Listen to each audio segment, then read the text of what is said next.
Alright, hey guys, welcome back to another video. About to start planting here. We're just finishing up our last field of soybeans. Well, not our last field, but we're kind of our last field in the area of around the farm. Also, we're gonna have to do something about this, have the co-op come out and spray. But yeah, the past couple videos that I made a mistake in editing them, so I apologize, but I had to take them down. But essentially, what we did was we did corn planting and picking up the marmon. I will post a quick little clip of that. I'll post a quick little clip of that right now. Alright, so we got the truck done. You can see here where we put in the little piece of metal in there where we welded it in. So the truck's nice and stretched now. We fixed all the problems with the pump. It was just a little piece of gunk that got in there and wedged the governor spring open. And that's why it had a full fuel situation when we first started it up. We put new intakes on the truck. Gave it a new paint job. We're still going to be putting the clear coat on it, so that's why we haven't had it out, but we just wanted to see what it would look like, everything like that. Real quick, we're going to hop inside here and fire it up.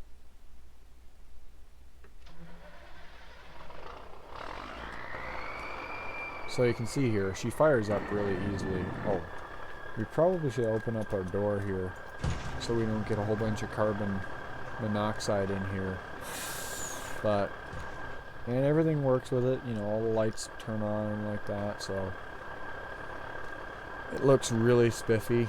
We're going to be putting a little bit more stuff onto it, just to make it look a little bit cooler. We're going to put a new visor on it. We're going to polish the rims, get them all nice and shiny. But yeah, that's what the plan is. Alright, so that was a pretty interesting little clip. We're hoping to get the truck done really soon, but we're just folding up our seeder here. I'm just trying to think of what field. I think the rest of the fields we're doing is just with the 8530 and the DB60, so I don't think we need this thing on planter for a little while now. We did a lot of planting with this tractor. And we did a lot of planting with this tractor this year. A lot of bean planting, which, speaking of, I wonder if those beans got any weeds growing in them.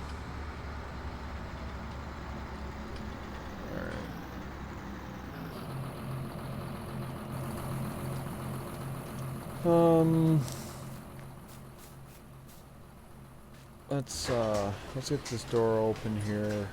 I'm thinking the first thing we're going to put in for the night is the 47 with the other planter. We're going to put the auger back in on the seed tender for now.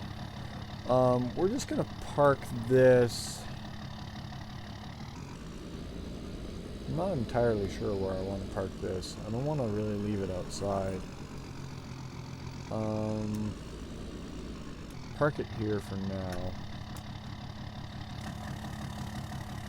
I think the first thing we'll go in is the 4755 with the planter.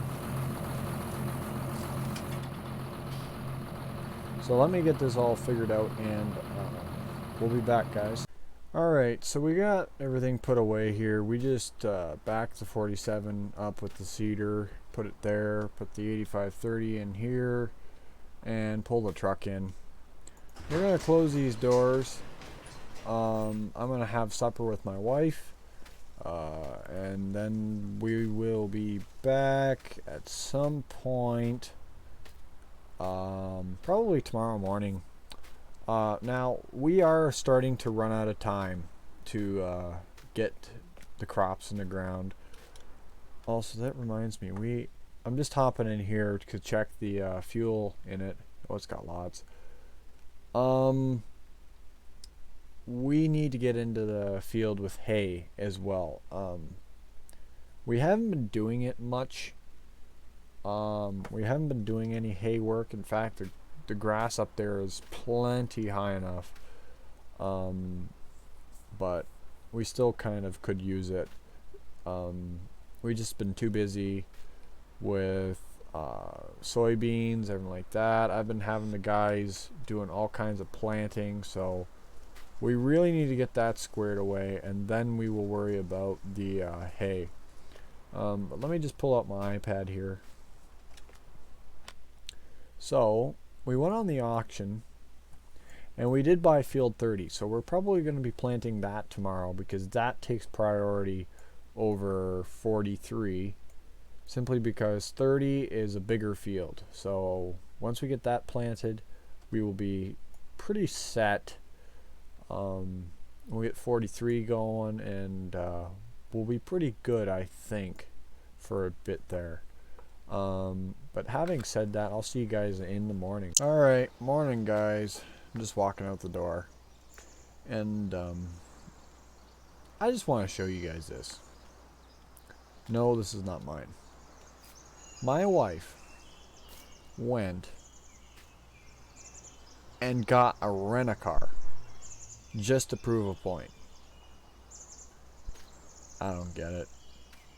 I mean, I get she wants her own vehicle, and I understand that, but we are right in the middle of planting season. You would think, being a farm girl, that she would be a little bit more sympathetic to the situation, but who am I to say? Anyways, we're gonna get these machines fired up. Get the truck fired up. Get the 8530 fired up. It's 52 degrees, so it's not that bad. Don't need a high idle or anything like that. We're getting the last of our bean field planted. And then we might go down and see what John's up to. I don't know if his fields are done or not yet. Let's cut this so we don't knock our mirror off. I have to come straight out. I'm gonna go left and then around.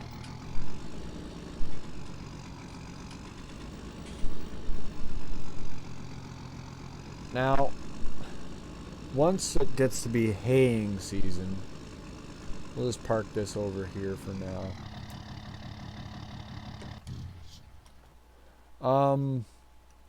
Once it becomes haying season, I'm thinking we're gonna start calling in the demolition crews to start taking down this old house. It's full of asbestos, and the foundation is going. You know, as much as I'd love to keep this old farmhouse around, she's about ready to fall over, so we don't want that to happen. So we're gonna hop in the 8530 and get things planting, or get planting, I should say. But yeah, our house has basically outlived its life, so. And what's going on now? What are we taking with us? Oh, the grain cart. Lovely. Alright. Well, it's morning. Morning, everybody. I go see if I damaged my grain cart or not now. Alright, it took a bit of shuffling to get things moved, but we're all good. I cannot turn this tight.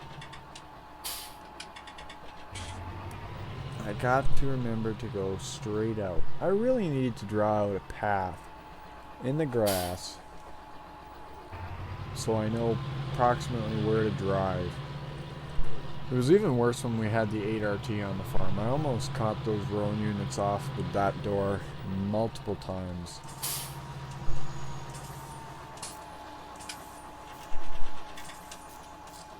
Alright, we should be clear of the door. Let's close the door real quick. Larry or Tom will be back at some point to take out the 4755. And we're going to be getting it on grass for the one field just down the road there. That's the CRP acres that we're going to be doing.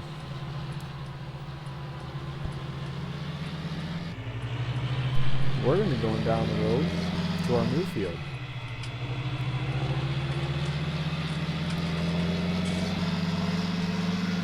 So I gotta say this, we are running out of time to get beans in the ground.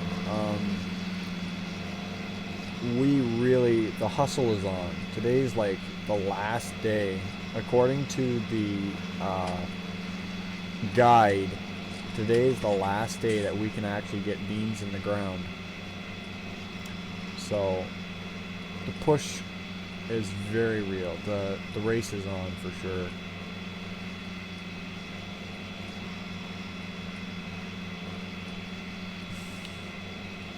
Well, he's got the versatiles put away, so it means he's done tillage. He is really in over his head. Like, I hate to say it, but he is. Well, this is one of his fields here. He's got something in the ground. Not sure what, but he's got something in the ground there.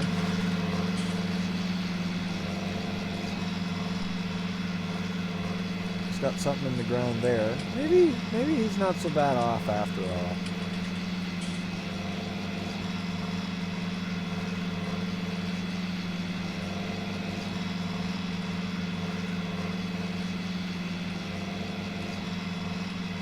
Okay, this is a big cornfield here. Not sure whose field that is. I'm just trying to find. I'll know what when I see it. Because it'll be one of the only ones around with no crops in the ground. Also, I don't know what Jim is thinking here. Jim with all that corn in the ground. He has not touched a single thing of that field. I think that's 30 right there. I'll find an entrance to it. I think that's right here. We'll just go in here. Alright. So this is 30. Yep, this is 30. According to GPS, there's a lot of weeds in it, but we'll have to have the co-op come down and spray for that. Same thing with 42. In fact, 42 could use some fertilizer. We're going to have to call a co-op to come out with their sprayer and fertilize a lot of our crops. But let's get a screenshot or a quick picture here while we're at it. So I'll be right back. Alright, so we're going to get the seeder going. We're going to lower it, or I should say planter. We're on GPS already. We're going to drive ahead a few feet here. We're going to shut it off. We're going to check our rows here real quick. Alright, so this one looks good. Let's go a few over. This one looks good. Okay, this one could use a little bit more downforce. And same thing with this one. This one could use... Yeah, so essentially all the right side ones could use a hair more downforce. Let me adjust that real quick here. Alright, let's turn it back on and we'll roll ahead a few more feet. That should be plenty.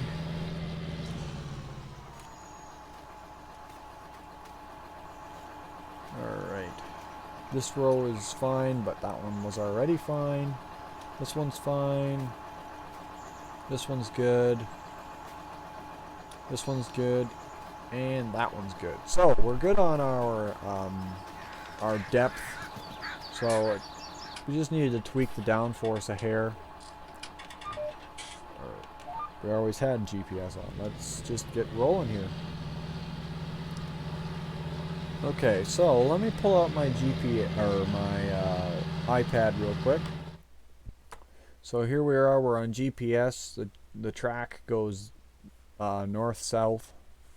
Like with most of our fields, we do north-south. I think 16 and the no number field we do east-west.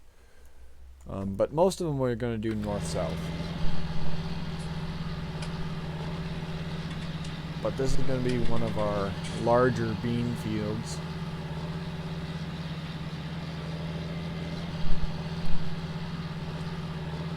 We had the co-op out late last night.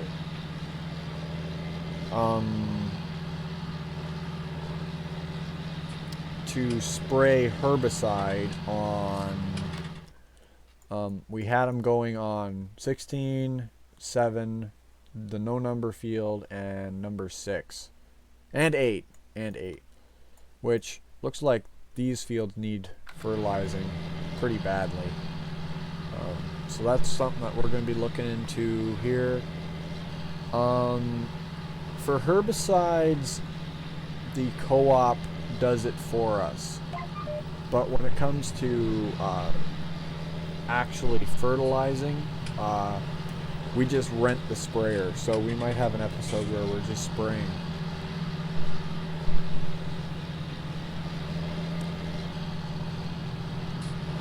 So with this field, the way I planned this field is I'm running just a single end row along the back. I normally don't do soybeans with hedgerows first, but I'm just doing one along the back, just so I have a little stopping point. I'm going to set up on the GPS for it to stop once it hits the hedgerow. That way we don't have any problems with overplanting, and the smart boxes will go off of that. Now, when we had the 8RT, we had the Starfire 6000 GPS system, which was almost fully automated, and I do not want to get into Anthony's field here, so we're going to back up. Because that's Anthony's farm, just over there. If you guys remember, in the very, very first year we were here, we went and toured his farm. Which, funny enough, he actually sold his Marmot, and he bought a Peterbilt. Rather nice Peterbilt too. Another thing that I wanted to mention is I'm actually going to do a few changes to my Peterbilt. We're gonna stretch it a little bit, and just give it a little bit of a sprucing up. Nope, not that way. So that's the problem with the Starfire 3000, is the 3000 makes mistakes like that. Yeah. Alright, we can drop that down and turn it back on. We're also going to put out the marker arm and get back to rolling here. Let me just check here. We're good on the width. So yeah, we're doing pretty good, I like to think. I believe, if I remember correctly, this is a field that we were kind of, when we went and picked up our Peterbilt, it was just back up in those trees over there. You know, now I think about it, a lot of people have a big thing about parking their old stuff in the trees, don't they? I don't know if they assume that, you know, they're going to be protected from the elements or what, but I found 3 trucks in the trees in this area. Yeah, something's odd with that, but hey, let's just roll with it, eh?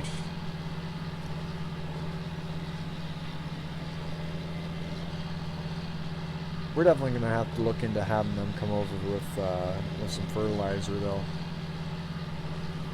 they're talking, they have a 4940 self-propelled sprayer. And they're talking about doing away with their pull behind spreader and buying a second 4940 John Deere, which, to be honest, would be really cool. I've actually never ran a spreader that was self-propelled, so that would be something very cool. Let's lift our planter up and get back on our GPS track, which is right there. Lower our planter. Now let me make sure when I put out that marker arm that, yeah, we're okay. I wanted to make sure we weren't putting it into like the corn or any grass or anything like that.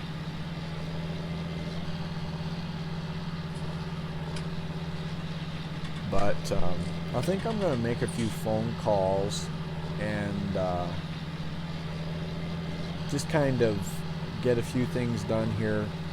I'll pick up once we get a little bit more progress on this field.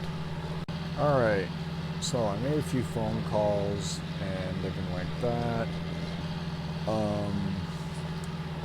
And let me show you what all we've got done here.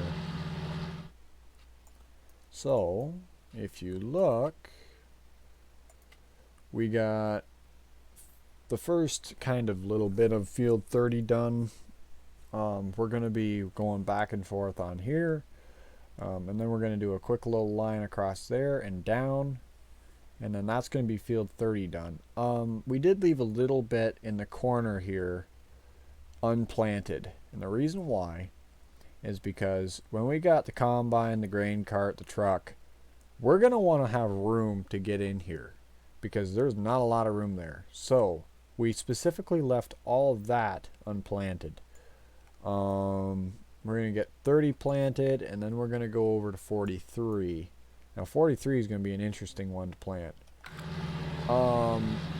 Another thing, we got the GPS set up to stop the tractor, or so I think. Yep.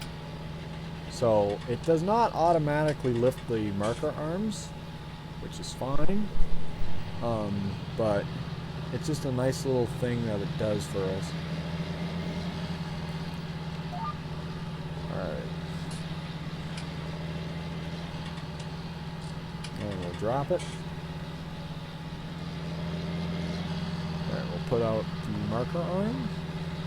It's just a nice little thing, like, putting out the marker arms is not really essential.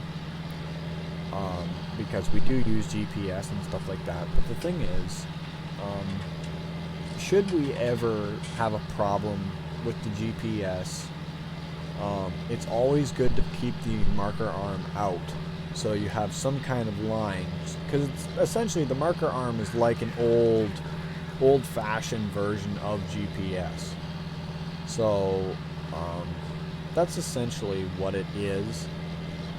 So we use it that way. You know, I know a lot of farmers in this area, specifically Jim. He's got like a 1770, I think, 24-row planter. He doesn't even have them installed, which is fine. That's his choice. But for me, I personally much prefer using the marker arms.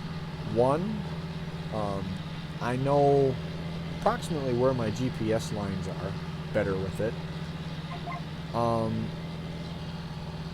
And I know that, you know, you can look at the screen, but at the same time, the screen does not give you the same kind of accuracy that looking on a line on the dirt will.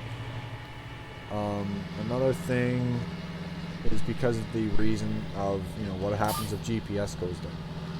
Because I am using the 3000 system and not the 6000 system, so obviously it's not as good of a product. Supposedly back in the early 2000s they had a lot of problems with the 3000 system.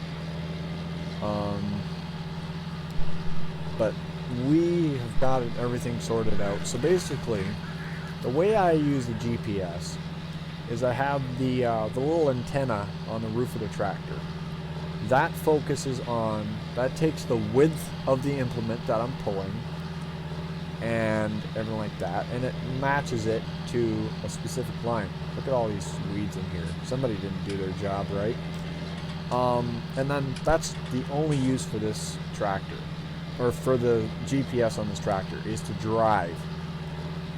The planter, the 6000 receiver I have on the planter, goes based off of where everything is planted.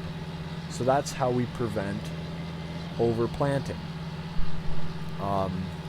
It goes based off of GPS, and it individually turns off the row units based on where the location is. That reminds me, we gotta get the marker arm up in a second. Alright, we got her up.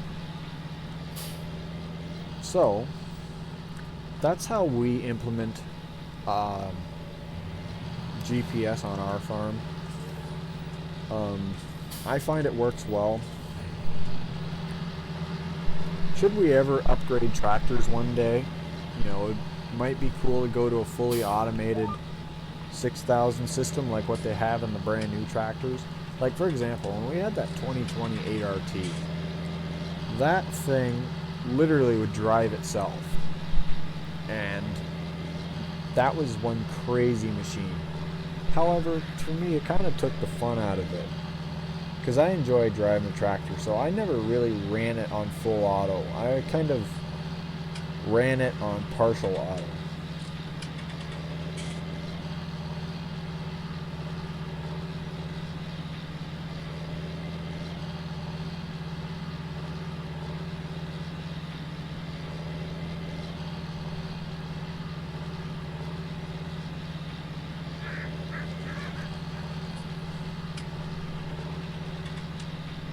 Just looking here, I just think Jim's got a really pretty farm. I mean, mine's pretty nice too. I mean, ours is very lacking in the sheds department, but we make do. I'm still thinking about tearing down that old calf barn, but one expense at a time, you know. First priority is get the house built.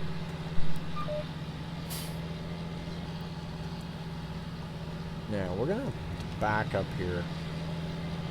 Also, I think we can turn our lights off now because it's bright enough. We got a nice little pond there. This is actually quite a cool little field. Nice and square. So it's not really a big pain in the butt to try and plant or harvest. But it's nice. For the first year, I wanted to do beans in this field. Just because it made more sense. It needed a bit of nitrogen, so I figured we'd put it in naturally as opposed to going at it with a whole bunch of chemicals and stuff like that. It just made more sense to do it with the soybeans, make it more natural. I'm all about having sustainability and really just kind of doing a good job of farming. You know, farmers get a lot of bad names, and with me, I try and bring the good side of farming, if you will. Almost like, for example, the NY Farm Girls says advocating. Not advocating, but advocating. So,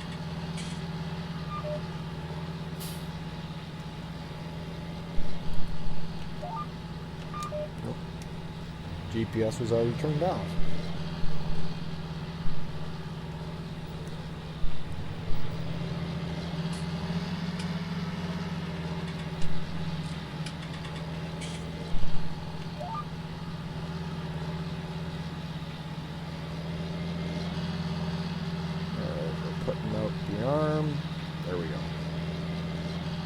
So I think we almost got this field done. I think I'm going to cut the video and pick up once we hit the next field, so we're not taking up all our time on this field, because I kind of want to show you guys this one. If we go a little bit over than 30 minutes on this video, I'm okay with that, just because you know, I had to delete the past 2 videos because of mistakes in editing. Keep in mind, guys, I'm very new to editing and stuff like that, so please be forgiving of that. But we're gonna work on getting better at that. So if this video goes over, that's kind of me making up for the lack of content lately. So having said that, I'll see you guys in a bit. Alrighty, hey guys, welcome back. I just wanted to get a little bit of a start on this field before I started to record. This field is a very screwed up as far as like being shaped, so I really wanted to kind of get a little bit of a start on it. We kind of got to run along with the contour of the land and like that, so we're kind of going on this field on a diagonal. We're still going north and south, but this field does not go north and south. So if I show you, you can see here we've had to do a lot of evasive maneuvering in order to get everything working properly. And this field is very, very tucked back into the woods. I honestly don't know why more trees weren't cut down so you could make it into a bigger field, but it's a piece of property that Jeremy owned for quite a long time. And when John was selling off little bits of his land, this was one that kind of stuck out to me, just because it's prime loam ground. So I grabbed this in a heartbeat. I'm just doing a quick little head row here. I mean, I know wait, where's the field entrance? I probably already drove past it, I think. Oh wait, no it's not. No, I didn't. It's right there. We're again going to leave a little piece here that's unplanted, just because we literally have no room at all to get in. So we're going to leave a little bit of space here, just so we can get into the field when we go to harvest it, make our lives a little bit easier. And then this is right here is a prime example of why the GPS on the DB60 planter is so important, because right now we'd be overplanting like absolute maniacs if we were essentially, you know, if we had no GPS. So that's why I find it so essential.